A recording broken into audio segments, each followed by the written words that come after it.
কামরাঙ্গা সিম। এই সিমটার সাথে কিন্তু অনেকেই অপরিচিত। তারপরও দেশের বাইরে বসে যখন এই সিমটা দেখলাম, তো বাসায় নিয়ে আসলাম। এটা আমার খেতেই হবে কারণ এটা আমি সেই ছোট সময় খেয়েছিলাম। ১ম এই কামরাঙ্গা সিমগুলি পাতলা, পাতলা করে কুচি করে নিচ্ছি কারণ এটা আমি ডিম দিয়ে ভাজি করব। এটা বাইরে থেকে কোনো খোসা ফেলতে হয় না। জাস্ট পাতলা, পাতলা করে এভাবে ভাজি করলেই মজা লাগে। আর আপনারা চাইলে এটার ভর্তাও খাওয়া যায়। তবে এই সিমটা নরমাল যে আমরা সিম খাই, সেই সিমটার মতো রান্না করার পরে কিন্তু অনেক বেশি সফট হয়ে যায় না।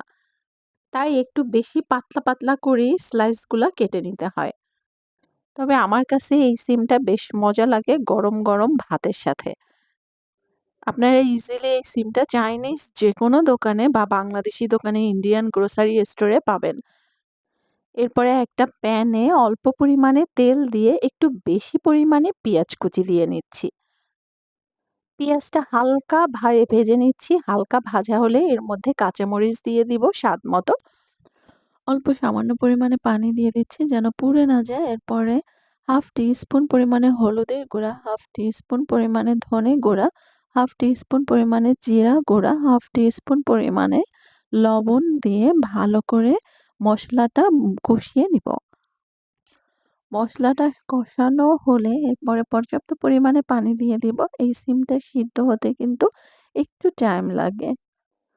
পানিটা ফুটে উঠলে এরপরে আমি কাটা স্লাইস করা যে সিমগুলা ছিল সেগুলা দিয়ে একটু নেড়ে-চেড়ে ঢাকনা দিয়ে ঢেকে রাখবো আর চুলার আঁচটা মিডিয়াম টু লোর মাঝামাঝি রাখবো। আর মাঝে, মাঝে একটু নেড়ে-চেড়ে দিতে হবে যেন পুড়ে না যায়।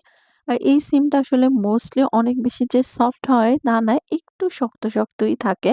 মানে অন্য সিমের মতো রেগুলার সিমের মতো অত বেশি সফট হয় না। এরপরে নেড়ে-চেড়ে সিদ্ধ হওয়া পর্যন্ত অপেক্ষা করব। সিদ্ধ হলে ডিম দেওয়ার পালা। তো আমার যে পরিমাণে সিম ছিল এর জন্য আমি ১ টা ডিম ব্যবহার করব। আপনারা চাইলে ২ টা ডিমও ব্যবহার করতে পারেন। বাট ১ টা ডিমই এনাফ। ডিমটা নেড়ে-চেড়ে ভালো করে সিমের মধ্যে মিশিয়ে নিচ্ছি। মেশানো হয়ে গেলে এরপরে উঠানোর আগে জাস্ট একটু ধনেপাতা কুচি দিয়ে দিচ্ছি। ধনেপাতা কুচি দিয়ে একটু নেড়ে-চেড়ে ঢাকনা দিয়ে লো আঁচে রান্না করব ২ থেকে ৩ মিনিট। এই সিমটা গরম, গরম ভাতের সাথে আমার কাছে খুবই মজা লাগে। যারা কখনোই খান নাই সেই আপুদের বলব, চোখের সামনে পাইলে একবার ট্রাই করে দেখবেন, মাস্ট বি পছন্দ হবে। তবে এই সিম চিংড়ি মাছ দিয়ে ভর্তা করলেও বেশ মজা হয়। বাংলাদেশে আসলে এই সিমটা অনেক বেশি সচরাচর দোকানে দেখা যায় না। বাট গ্রামের দিকে কিন্তু দেখা যায় আমি মোস্টলি কখনোই কিনে খাই নাই। আমাদের বাসায় গাছে লাগানো হতো সেটাই ফ্রেশ, ফ্রেশ কচি, কচি সিমটা খেয়েছিলাম।